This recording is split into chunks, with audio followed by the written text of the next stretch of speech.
another day. I prayed soon as I woke, never thought I'd be the victim of a paralyzing stroke. Could be you. I woke up at 5:20 just to start my day to day. On this morning I'm feeling different, damn, feeling some kind of way. I got my coffee and got my daughter ready, headed out the door. Things seem a little different, I got a headache, damn, for sure. So I'm off to the babysitter, Miss Mimi is the mom. As I'm leaving she was asking, was there something going on? Hello everybody, how you guys doing out there? It's been an excellent warm week, and I do have some bad news. One of my friends' father passed away. He had a stroke around the same time I had my stroke. So before we get started with today's show, I just want to give a moment of silence for my friend, my mentor, Mr. Sam Turnbull. So let's have a moment of silence for the man, Sam Turnbull.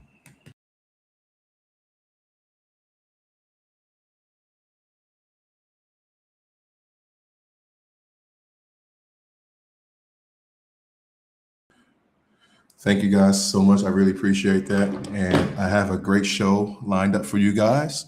And I know I'm very appreciative of this particular person because, as you guys all know, once we come out the hospital, it's very difficult for us to start our new lives and figure out what we're going to do next. And a lot of these medical professionals don't, I can't say they don't, but it's once their job is over, they off to the next patient. We sometimes have a connection with them and we want to build with them, but obviously they can't because they have to go on with their life. But this particular person here is a speech pathologist, a speech-language pathologist, and she saw that need, she saw that gap, and she wanted to give back to our community, stroke survivor community, brain injury community. So we spoke. I like what she has to say. I'm very curious what she wants to say to you guys. So if you do have any questions, everybody out there on YouTube, Facebook, TikTok, and also Instagram, please feel free to ask.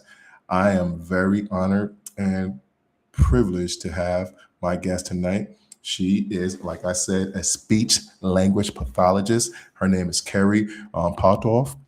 She's from the brainhealingcollective.com. So please welcome her to the stage and let's have a warm welcome from her. So I know you guys can't really clap and we can hear you, but please clap amongst yourself. Kerri, how you doing, my sister? Hey, I'm doing well. Thank you so much for having me. I'm so excited to talk more about the Brain Healing Collective and additionally that gap in care that you mentioned that so many stroke survivors experience. So I'm excited for this conversation. Cool. So I'm very curious about this conversation myself. I want to know why you decided to say, hey, I'm a speech pathologist. I do my job. Why do you want to go the extra mile and help us out outside of acute care? So can you please just give us who you are, what qualifies you to be in front of us today, and why you made up the Brain Healing Collective?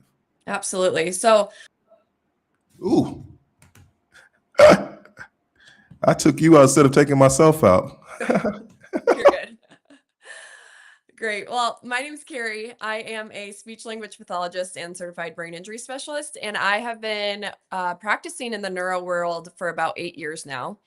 And I work full-time in inpatient neuro rehab, all with acquired brain injury survivors. So whether that's stroke, whether it's traumatic brain injury, I've always worked in the neuro world. And over the years, I've kept in contact with a lot of patients or patient family members who have reached out, and expressed needing more, looking for additional resources or kind of a roadmap forward. So what I experienced, sorry, I have a puppy under here. What I experienced was a need for filling in that gap in care, whether that be, from a cognitive standpoint or an emotional standpoint. I definitely saw the struggle as far as connection with family or caregivers. Excuse me.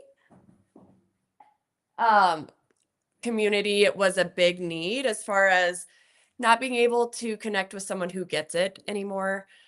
the identity change or identity crisis or loss after an injury, I think that came up a lot with folks after a stroke or traumatic brain injury. So I saw the need there, and I always say this in inpatient rehab care, but a lot of folks, as far as cognition and emotional journey, that is really the long road. Healing happens in all sorts of ways, but that's a long-term goal that a lot of folks really don't have the insight into until they get home. And that's where I come into play with the Brain Healing Collective. So what it is additional support for once folks are at home and living with their injury, really giving them a roadmap forward. So, kind of the what's next in their phase of recovery. We do a lot of work as far as the identity shift after an injury, as well as goal setting, a lot of mindfulness and how that can impact their recovery, as well as, the connection piece and the community piece. So it's really been encouraging to bring people together to have these critical conversations and find that next step. What does life look like? Maybe I'm not working, maybe I'm not driving, maybe my identity feels different. But what does this look like? Because there is meaning and there's meaningful change that has yet to happen. And that's a lot of what the work we do here at Brain Healing Collective. Okay, that's beautiful. I'm excited about that. Yeah.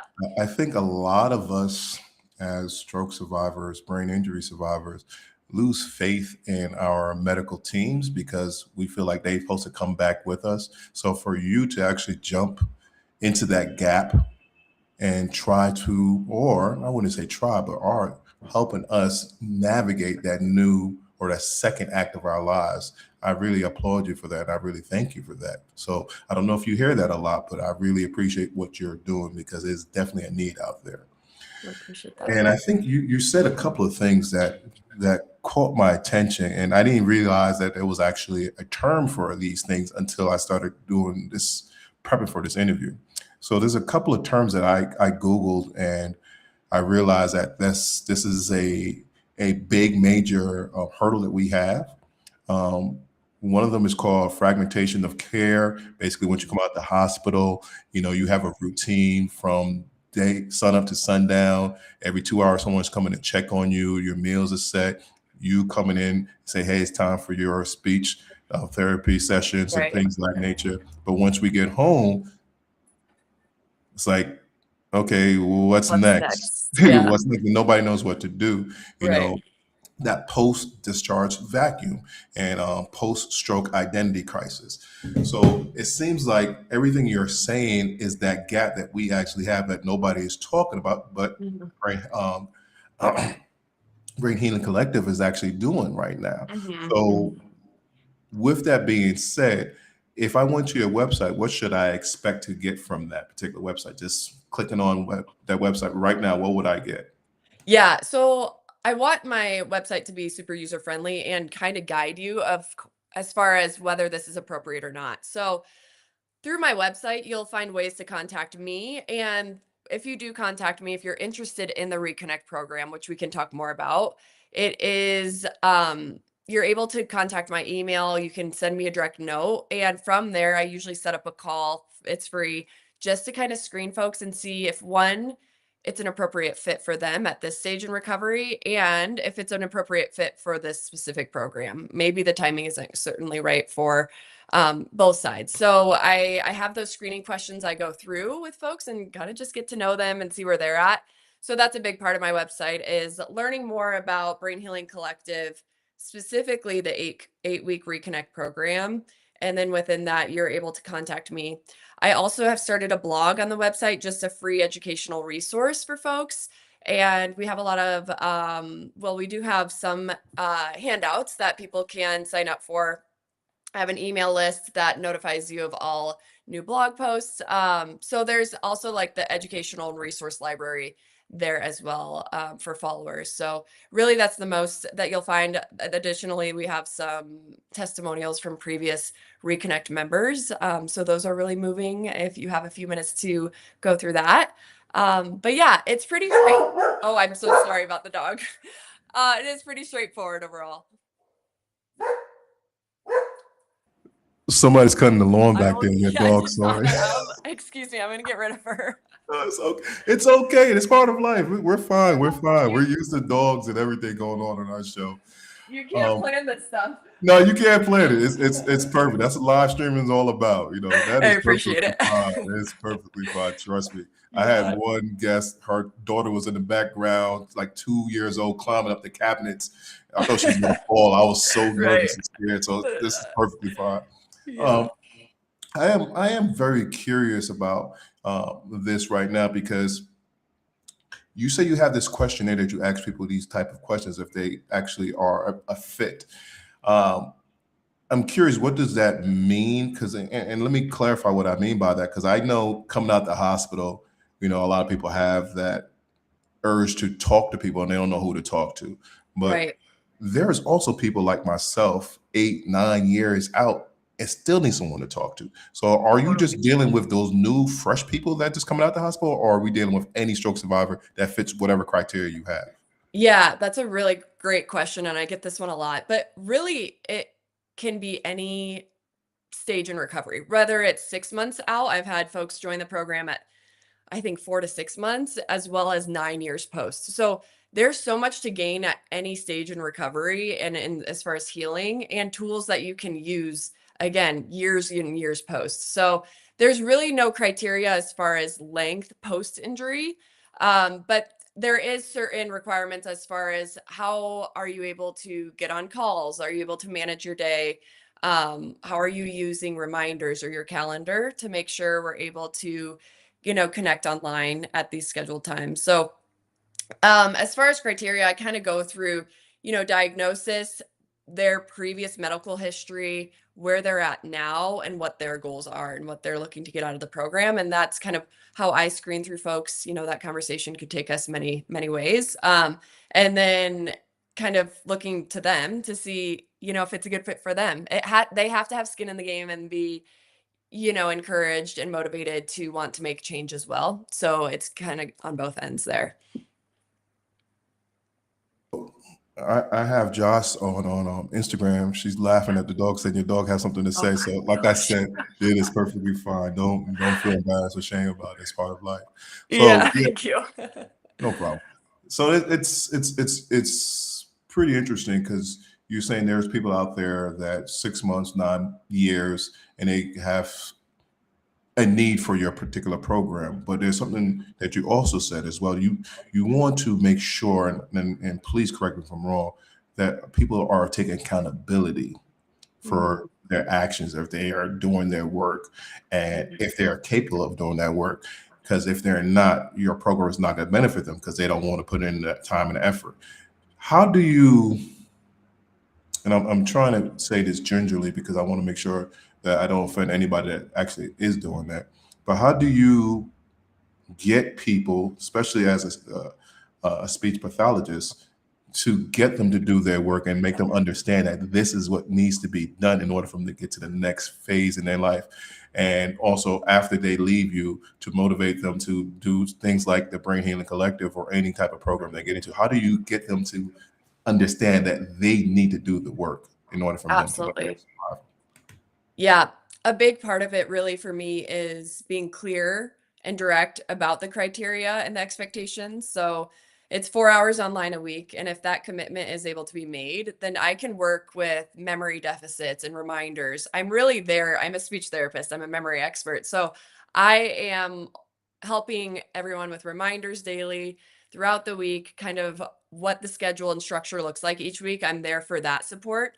I'm also there for an accountability standpoint. So if they can commit to the 4 hours online a week, I'm helping, monitor those goals, checking in on those goals, and seeing, do we need to pivot? Do we need to take a step back if it's too much? But really, the goal setting is coming from the members themselves. So it's motivating to them, it's meaningful to them. So I'm just there, as a support system. And again, everyone who's been through the program, everyone who's currently in the program is very very motivated to make some change. So that hasn't been an issue really yet as far as kind of the expectation and what they're wanting to get out of the program itself. So overall, yeah, I would say I'm just very clear, direct in the expectations and what they'll get over the next 8 weeks and then on. And I think that's been really beneficial. And folks are able to, get online, and that hasn't been an issue at all. And I can reach people from all over in several time zones. So that's been a neat part of it as well. Are you telling me that this is universal, that anywhere in the world you actually work with, or you just deal with people in the United States?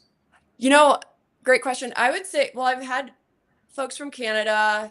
I've gotten in line with people in Puerto Rico, and generally the US. One barrier I will say is I have had interest in Italy or Spain, and what's challenging is we really want to foster that connection. And if time zones are too challenging, as far as like we're meeting at 4 p.m. Mountain Time, and that's 2 a.m. in Spain, we really want to make sure that consistency is there. So I haven't really tapped into internationally too far yet, but definitely a goal in the future is to reach people from those time zones as well. But yeah, we've been really, really flexible as far as like our time zones than people calling in from all over. Kerri, I think that's very important. You're bringing up something that's very important for I know for myself as a brain injury survivor, accountability and trust. There's been time I was in the hospital and there was nurses, doctors, therapists that I didn't trust, so they didn't get anything out of me. And once that trust is gone, nothing can happen. But it seemed like you are very strong and very dedicated to that particular part right there. Your accountability, showing up for them and allowing them to show up from themselves. So this is an interactive discussion that you have. You don't have like a pre-recorded type thing. Everything is live. Is that what you're telling me? Correct. Everything is live. And again, it's really driven by the member themselves. So it's completely individualized and personalized to them and their goals. So nothing is pre-recorded. There's always this resource library that I've built that people have access to. But as far as the program itself, you're going to be on live calls. We're going to be problem solving in real time and fostering that genuine connection, because I think that is everything. And it's not only calls with me, but it's calls with the counselor who is an AVM survivor. We have a peer mentor. Yeah, I know. And so we have people with lived experience, our counselor, our peer mentor, and I'm not in those calls because I do want it to be acquired brain injury survivor led. And so they have the lived experience to foster that connection. Okay. How large are these groups? Yeah, so I'm currently accepting cohorts anywhere from 2 to 4 people to keep it intimate. So that's kind of the best number I found, is anywhere between 2 and 4. That way we can be consistent. You know who's going to be there week to week. People are showing up. You kind of really, you really cultivate these meaningful relationships of people who actually get it, which is so refreshing in a way to these people who are like, I haven't experienced that or felt heard like that before. So a cohort of 2 to 4, and again, meeting with me twice a week in group and then in one-on-ones, and then they're meeting with their counselor once a week in group, and then the peer mentor also in group once a week. Kerri, I'm very curious. I'm not sure if you want to do this or not, but I want to try something. Yeah, let's do it. First, before you say let's do it. Challenge accepted. No, because the thing is it's very interesting, because I know a lot of stroke survivors are ashamed. They don't want to be in any groups. When they get in the group, they just want to hide and listen. They don't want to be involved. Totally. So can we do like a mock interview of how you'll actually see if a person is capable to actually being part of the Brain Healing Collective? Yeah, absolutely. We can do that. Let's go. All right. So if you were the member calling in, or someone that's potentially interested, I'd greet them, just get to know you a little bit. But then eventually we would dive into, I want to know about your story, kind of your injury, and let's talk about like the first 6 months following your injury. And then I'll ask you a few more questions if that's okay.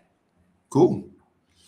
So I am AVMSUPHERHERO. I have another name, but I don't like saying it a lot. I'm very shy. I used to be a person that took care of my family. I had a business, a trucking business. And then one day while I was driving, I had a brain hemorrhage of my AVM and my cerebellum. Once that happened to me, I was in Kentucky, Louisville, Kentucky when this happened. I lived in Atlanta, Georgia, about 6 hours away from my home. I spent 6 weeks in Kentucky rehabbing after my AVM rupture. I was transported back home when I was able to walk with what is that called? It's a walker, but it had wheels on it. I'm not sure what Yeah, that is. a four-wheel walker. Oh, four-wheel walker. Yeah, So you just you get it. I had that, and then 2 or 3 months after that, I had my AVM removed, so I am AVM free. But Nice. also after that, my wife and I separated, and life became very difficult. So I don't know what to do from right now. I'm very lost, very depressed. I smoke cigars every day. I shouldn't be smoking, but I smoke. Mhm. Uh, and I feel lost. You know, I have children. My children looking at me. They don't know what to do. They're young, and I feel like I'm losing everything. I'm Yeah. just hoping that you can help me out. Yeah, so what I'm hearing is your family's really important to you. Providing for your family's been really important to you. And your life kind of got thrown upside down in these last few months. So um, it sounds like to me you're wanting a path forward, but maybe don't know what the next step is for you. Yes. So I guess I have a few other questions. I'm curious, your day-to-day schedule right now, do you feel like you have time built into your day where you can carve out an hour or two for yourself? Yeah, I can. I'm just depressed all the time. Like I said, Yeah. I just find cigars and I smoke them all day. Yeah. That's all I do and eat. Okay. Well, it sounds like, you're trying to cope with a lot and everything that's happened to you in the past few months. So what I'd be interested is if we could replace any of those behaviors and help with the mood side of it. So again, I'm a speech pathologist and I specialize with traumatic brain injury, and I also have a counselor on board to help with the emotional growth. So a lot of what we do as a team is provide support for the cognitive journey as well as the emotional journey over the course of an intensive program for 8 weeks. So if that's something you're interested in, we can talk more about that. But I also offer one-on-one services as well for more individualized, service if that's something you're interested in. I'm more interested in that one-on-one because I'm very, very shy and embarrassed to be around other people to show who I am. I think I need to get out of my shell, and Yeah. I don't know how to. Well, I think that's a great place to start. If one-on-one sessions, just kind of identifying what's next, what's meaningful to you, and from there, your values and then your goals going forward, whether they're short term and long term. I think that's always a really good foundation to build. And then we can move from there if you need, increase in intensity or more of just me checking in and seeing how you're doing from an accountability standpoint. So is that what you actually do? That's the actual flow of actually an interviewing process to see if Yeah. we're part of that collective or not? For the most part. And like your story, I would say you're appropriate for on my end for the 8 week program. But again, it depends on the person's like how comfortable they are with being in an intimate, like 2 to 4 person group. If that's not their jive, I always offer my one-to-one services, which is absolutely an option and it's included on my website as well. I can't speak for all stroke survivors, but I know for myself, um, like I said, trust. Trust is a big thing. And the way that I was speaking with you, excuse me, I was very comfortable and I trust what you were saying to me. And it didn't sound like fluff. Hmm. It sounded like you really, really listened to me and want to be able to help me get to that next step. And I think that is very important. I think a lot of people that's watching this now is probably saying, that's what I need because nobody's actually giving me that care. So I can imagine in the hospital, a lot of or your acute care place, a lot of your patients want to come back to you because it seemed like you really not just educated in the fact, but you actually have compassion, and I really appreciate you. Yeah, well, thank you for saying that. I mean, I am so inspired by the people I get to work with every day. And so that's what keeps me invested and wanting to do more. And again, that's why I even started the Brain Healing Collective, because I know there's a need. And I, if someone's appropriate and can benefit from the support I can offer, I'm more than happy to provide that.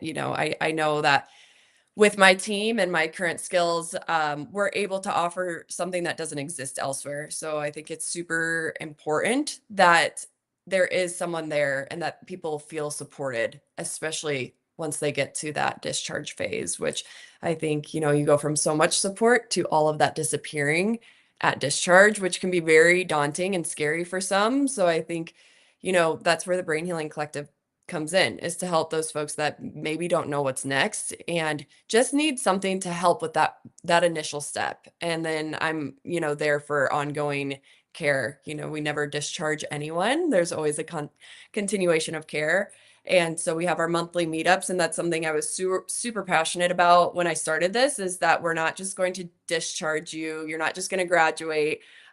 We meet monthly as an alumni group.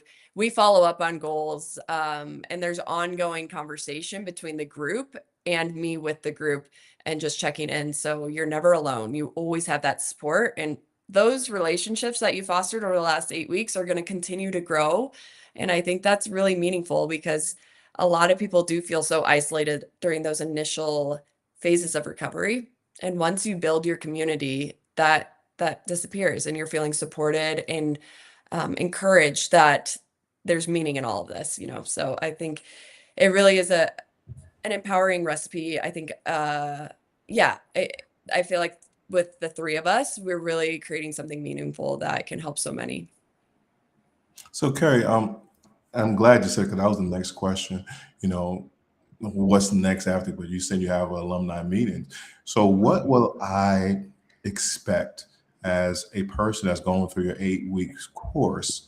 What should I expect from where I am now? What should I be looking like at the end of those 8 weeks? Yeah, it's different for everyone. And I think that's what is so special about this program, is how individualized it is. So at the end of the 8-week program, I mean, one, you've created a community, and that's half the time everything, is just to have people who actually get it.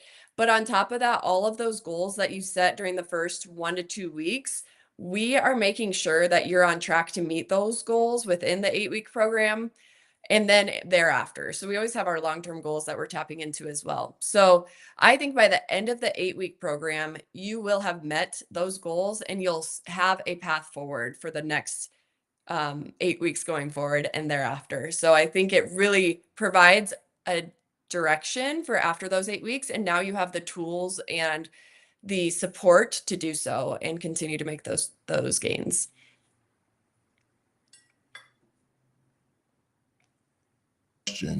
I have a question coming out of Instagram. Yeah. Let me see if I could bring that up. Josh Day is actually asking, does this actual course cost? Because she's seems like she's interested in it, and what can she do to get a part of it? Because the question I have, as a stroke survivor coming out of the hospital, how can I afford something like this, and Totally. why should I afford something like this? Absolutely.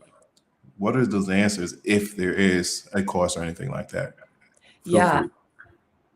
That's a great question, and it's a really important question. So how this program is structured, it's an 8-week program, and it is all private pay. So because of kind of the uniqueness of this program, we don't bill insurance. And so it is a private pay program. Right now, it's set at $850 for the 8-week program. And in my clinical brain, I'm like, okay, that's 4 hours of support a week across 8 weeks. That's just over $100 a week. That makes sense to me.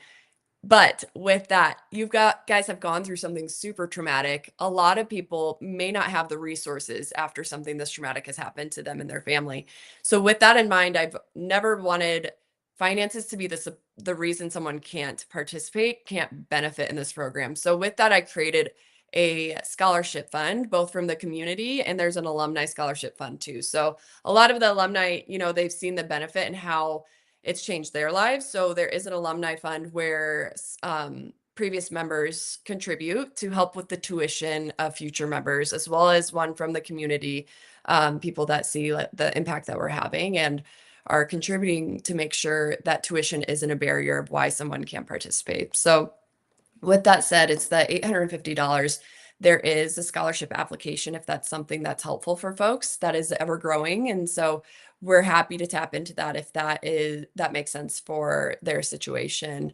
And again, I'm very flexible. So We use Klarna. We can do payments, like 2 different payments. We could do 4 payments over the course of a year, whatever makes sense for them in their situation, because I'm willing to work with anyone who thinks that they'll benefit from this, and whatever that we need to do, I'm willing to make happen. Thank you for clarifying. I know a couple of your alumni, and they're pretty solid people, and I was very curious to know how they got into it, because it's weird, because the way people look at us in social media world as stroke survivors, like, oh, we got our lives together. So I see a lot of people that are big in the social media world and this community of stroke survivors joining that program because they find it beneficial. So by saying that, I just want to let people know that it is not a fly by night type of thing. It's just something that is really thought out, something that's really dedicated to us. And I understand that money might be an issue for you, but we're talking about your life and starting your second act in life. And if anything that you need, it's going to be worthwhile. So putting that little investment in to put in for your life. And also, Kerri said there are scholarship funds. You just have to speak to the actual people and find out if you qualify. But just sitting back and not doing anything at all is not a solution. So once again, I thank you so much, Kerri, for actually building this up and coming up with this beautiful program that you have come up with, because you don't have to do this at all. You're doing this out of the grace of your own kindness, of what you have seen and what you have learned and what you know is a gap that we don't understand at all. Because honestly, for me, you might have heard this plenty of times. I know for me, when I first got out the hospital, after 3 months, I thought I was fine. And then 3 months later, I was like, oh, I didn't know what the heck I was talking about. And every 3 months, I was gaining more and more. So it would be a benefit for anybody out there to have someone already in your corner that's seeing those different progressions of different stroke survivors and try to apply it to your life. Am I saying anything wrong with that, Kerri? No, I think that's 100% right. So again, if you just are interested, I'm willing to work with anyone on the financial front of how we can make this make sense for you. I think that if you're curious, or that curiosity is kind of talking to you at all, I think it's worth just asking the question and learning more. Again, I'm happy to chat with whoever and do those screenings for free, just to see if it is a good fit and how we can make it make sense for you. I think, we talked about the price, but included in that, I didn't mention that it doesn't just stop after the 8 weeks. So you have access to this community for your lifetime. You have access to our 24/7 Slack channel for life. You have access to our resource library, which is always being updated. Different podcasts, articles, books. I post all of that in our resource library, which never expires. So there's so much benefit as far as like the long term, and you're getting resources weekly. So I think there's a lot, to access if you're willing and you want it. That community's there for you. And so it doesn't stop after the 8 weeks. As we all know, we're continuing to evolve. Our healing never completely stops. So I think there's so much opportunity within, just after the 8-week program. The intensity is there for 8 weeks, and then it's kind of, we're giving you the tools, and you still have this amazing library, this amazing community to come back to, with the 24/7 access. So Good to me. It sounds very good to me. I'm very appreciative of you. But at this particular time, as you guys all know, we're at our hot seat question time. So what we do is ask our guests our hot seat questions. We have 4 of them for Kerri tonight.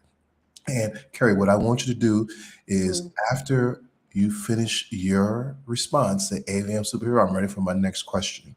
And at the end of the 4th question, I'm going to leave the show and let you close out the show. So anything that you want to say, anything you want to give to our audience, feel free at that time. And remember that this is a live stream that's being recorded. It will be put back on YouTube and Stroke Warrior Radio. So feel free to make sure we find you.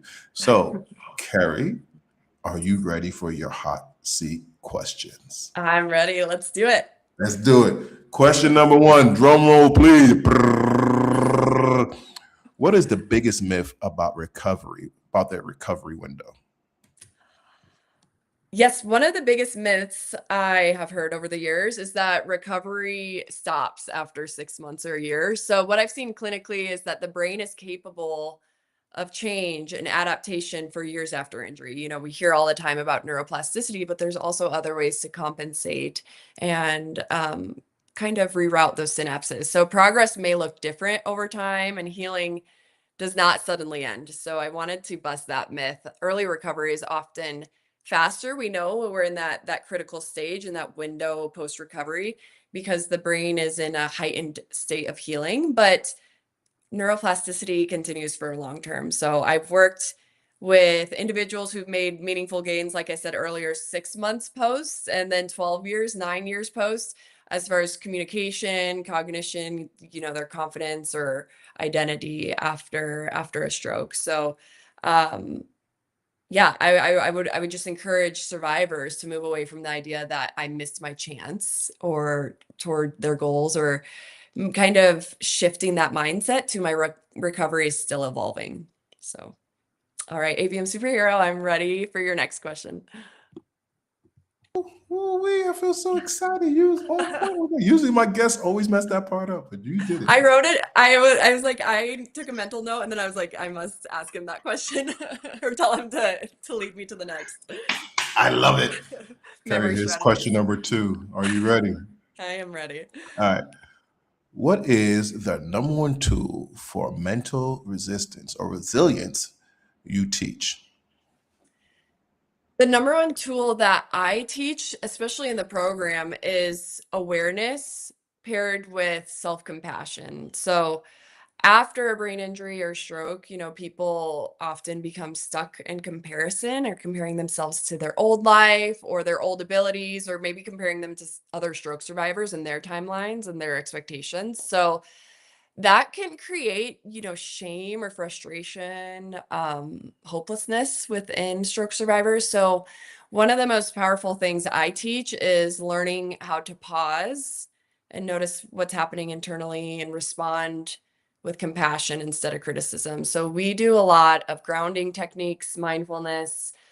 I do a lot of guided meditation or reframing negative thoughts and celebrating the small wins. And I think a lot of it comes back to regulating your nervous system. And so I think mental resilience, like you said, it isn't pretending that everything is just okay. It's a lot of learning how to stay connected to yourself, to your body on those more challenging days. And um, yeah, I think that's kind of how you move forward, and it's a lot of mindfulness and mindset shift within that for sure. All right, AVM superhero, I'm ready for your next question. See, I thought you forgot. I know I paused and I remembered. See, one of the tools you gotta pause. I love it. Here's question number 3. Question number 3 goes as follows: what should families do to support mental health? Hmm. Yeah, this one comes up a lot, especially after an acquired brain injury. It can be hard on the family members side of knowing how to support, and then it can be frustrating too, as far as like the survivor's point of view. So I would say one thing families could do to support mental health, emotional health would be first to listen before trying to fix. So I think a lot of survivors feel misunderstood or pressured to be grateful or like just stay positive when internally they may be grieving major changes to their identity, to their independence, to the person that they used to be. So I think the most supportive thing families can do to create a place of like emotional safety is validate the survivor's experience. I would suggest, you know, celebrating the effort and not just the outcome, just celebrating what they're putting out. Encourage independence when appropriate and learning how to modify and support modifications and compensatory strategies, as well as like to help reduce isolation and keep them connected socially. Again, that may look different pre-injury versus post-injury, but finding a way for connection. One other thing I'd add is just the fatigue and overstimulation, being very mindful of the cognitive fatigue that happens after an injury to the brain, and creating rest and low stim environments to make sure we can avoid that overload for sure. So I would just encourage family members to remember those tips, and that recovery is emotional, and it's very emotional, and that part can be very long term. So it's not just physical or cognitive. So supporting the emotional side of things should be a huge part of rehabilitation from the very beginning. All right, AVM superhero, I'm ready for our last question. Ooh, you're on point with that, but I want to, before we go into the last question, I want you to dive into that just a little bit longer. Yeah, let's do it. I have that probably even to this day. A lot of people come up to me, especially loved ones, and like, well, you're blaming it on your stroke. And I know you can do it because you did it yesterday or you did it a week before. Do you have any tips, just one tip or two tips that you'll give to a stroke survivor that's listening to this right now to combat those particular thoughts or talks? Oh, so saying like you had success with this task a week ago, why can't I do it this week?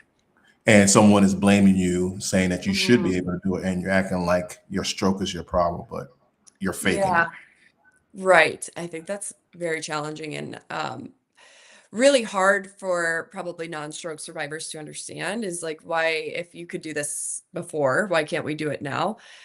I think the variability is a real thing with stroke survivors, and maybe the fatigue is setting in, or maybe you're overstimulated. There's so many environmental or outside variables as well as internal variables that could play into success with a task maybe a few days ago versus now. And I think that may be hard for non-stroke survivors or someone who isn't in the brain injury world to understand that there's variability in the recovery. A lot of times we see this, and within that, it is going up over time, but there is going to be divots. There's going to be dips where you are having a bad brain day, and that's okay. But as long as we're continuing to overcome that and wake up the next day and hope for a better brain day, where that trajectory is trending up and progress is still being made. So I think it's okay to give yourself grace, and maybe your people don't always give you grace, but just give yourself that self-compassion of, it's okay to have a bad brain day and tomorrow's a new day, and do what your body needs, whether it's rest or some low stim time, or maybe it's movement, maybe it's meditation. Thank you so much for that. Now, here's your fourth and final question. And remember, I'm not coming back on it. This is how you're going to close out the show. So close out the show with any information that you want to give out to the people. And everybody that came in tonight, I thank you so much for coming in and listening to Kerri talk about all the great tools that she have at the brainhealingcollective.com. Please check her out. If you have any questions, feel free to leave them in the comments below. I'll make sure I give it to her, or I guess she'll give out our information that you could email her as well. So, Kerri, thank you so much. I really appreciate you, and everybody in the world. AVM Superhero out. Are you ready for your final question? I am ready, and thank you so much for your time. I'm so glad to be here and appreciate all you do to help spread awareness. So thank you again. Gratitude. Thank you. Now, here's your final question. How do you restart a patient who has lost hope? That's a great question. Wow. Yeah. So how do you restart a patient who has lost hope? I think I start by helping them to reconnect to meaning and possibility and what that means for them, and not just goals. So a lot of what we do is work on, what are your values? What's really important to you?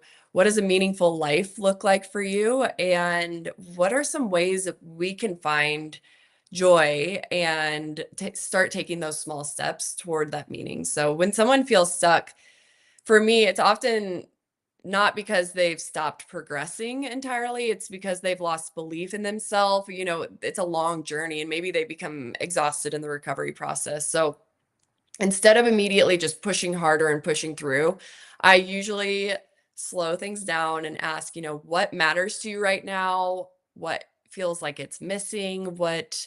would make life feel more meaningful again. And how can we get there? So then we rebuild momentum through very small, achievable wins. And I'm a big believer that confidence grows through action and consistency. So I think, community is huge, and that's a huge pillar of the Brain Healing Collective. And isolation can make people feel like they're the only ones struggling, when really survivors that they're able to connect with, they really are able to feel truly understood, and then that hope kind of returns. So yeah, sometimes healing just starts with feeling seen again, feeling heard, and just knowing that you're not alone. So I would say that's a huge part in that kind of restart that I think a lot of survivors are seeking. So I guess I'll wrap up from here. And I just wanted to thank everyone who hopped on. I know we're on multiple platforms, so thank you all for being here.